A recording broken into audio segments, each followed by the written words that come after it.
much money. I don't understand this business.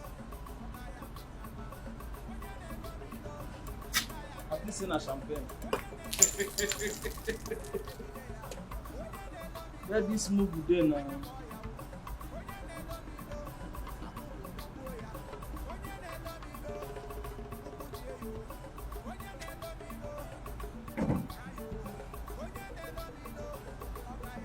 What's up now? Where you dey? I don't hear they wait for you since now. What did they happen?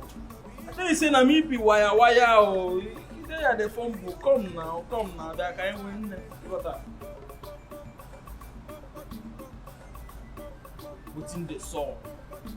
Wetin dey sup now? Obuzego gets how much is money? How much is money? Give man ego the last time ego le kanye. You went home smiling. Now again in our phone.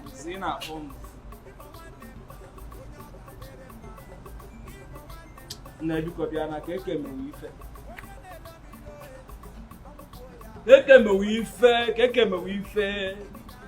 Dia kaelo.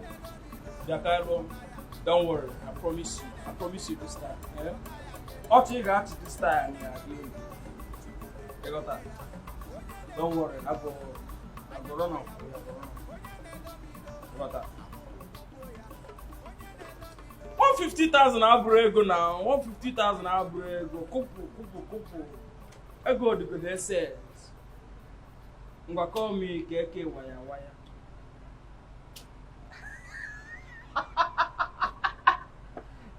Hey man, they have a top special. KK wire. Excess money. Oh yeah, they wait for you.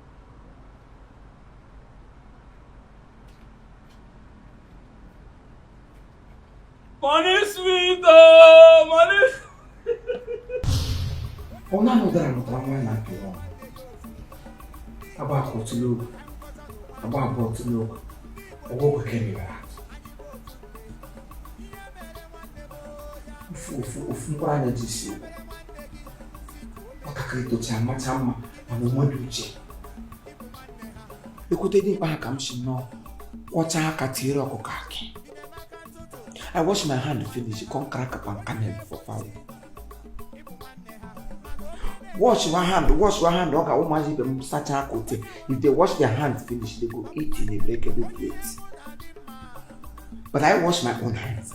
And then went far as cracking pancanen for foul. My only child, Ufumbranya Jesugo. Others, if money comes in their hands, they will invest into something. They will make use of that very good opportunity. But immediately my son got that money, he left the house, and since almost a week plus now, I have not set my eyes on him. Look at how BP has turned me into something else.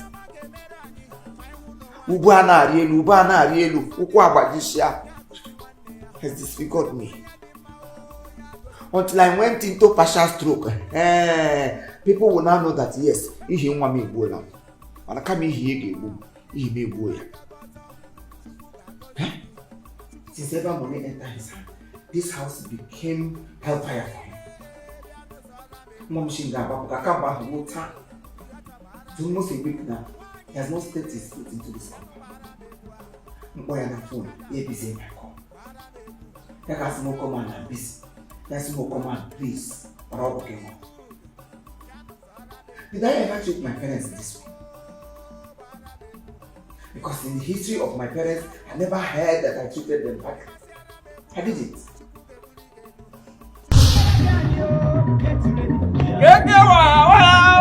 Get ready.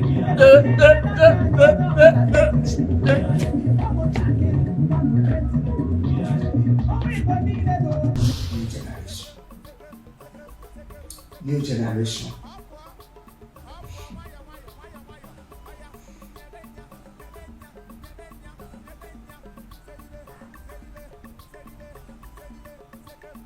Hello? Keke. Hello? Keke.